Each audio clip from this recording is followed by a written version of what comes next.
గోంత వీడియోకి వెల్కము. ఈరోజు మీకు కందమూల దుంపలు అంటాం మేము ఆంధ్ర సైడ్, లేదా దీన్ని స్వీట్ పొటాటో అంటారు. ఇవి 30 kg ఉన్నాయండి. ఇవి ఇలాగా శుభ్రంగా 2-3 సార్లు కడిగించుకొని ముక్కలు తరిగించుకున్నాము. తరుకొని దీనికి 1/2 kg బెల్లం అండి. ఈ బెల్లం ఇందులో వేసి ఒక అరిపించేసి కుక్కర్లో, తర్వాత ఇది పాకం వచ్చే వరకు తిప్పాలండి. అయ్యాక చూపిస్తాను. ఇక ఇన్ని నీళ్ళు వేసుకున్నానండి. ఇవి ఒట్టి దుంపల ముందర అరిపించిస్తాను, ఒక అరిపిస్తాను.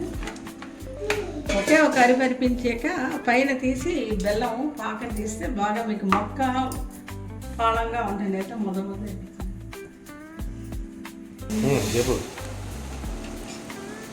ఈ బెల్లం కొంచెం నీళ్ళలోని కరిగించి వేసానండి. ఇది ఒక 2 అరుపులు అరిపించాలి. మనకు అరుపు ఎక్కువ అయిపోయింది కుక్కర్లోని. అయితే ఈ బెల్లం కరిగించాను కదా, నీళ్ళు బాగా కొంచెం అంటే వాటరీగా ఉందని కొంచెం దగ్గరగా అయ్యాక ఇది ఇందులో కలిపిస్తానండి. అంతేనండి, కందమూల దుంపలు ఉడకపెట్టి బెల్లం వేసి గుమగుమలాడితే రెడీ అండి. ఇది చూడండి, ఇది ఒక్క పిసరి దగ్గర అయ్యాక అందులో కలిపిస్తానండి. బాగా దగ్గర వచ్చేస్తుంది పాకం. ఇది చూసారా పాకం ఎలాగొచ్చిందో? ఇది ఒకసారి ఇక పాకం వస్తుంది చూడండి. ఇదొకటి తీగపాకం వస్తుందండి.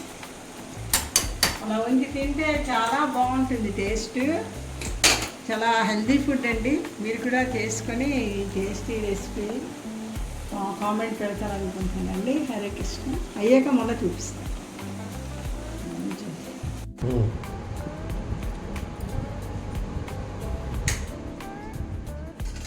ఇది కూడా అండి, బెల్లం పాకం వచ్చింది, ఇందులో కలిపిస్తాను. చూసారా చిక్కగా వస్తుంది. ఇది తింటే చాలా యమ్మీగా చాలా టేస్టీగా ఉంటుందండి. మళ్ళా మీరు చేసుకొని తింటారు.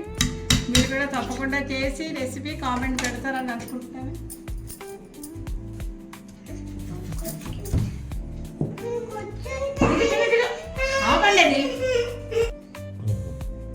అంతేనండి, మీకు ఫటాఫట్ అయిపోతుంది.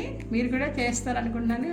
రెడీ అండి కందమూలం స్వీట్ బెల్లంతో ఉడకపెట్టింది. హరే కృష్ణ.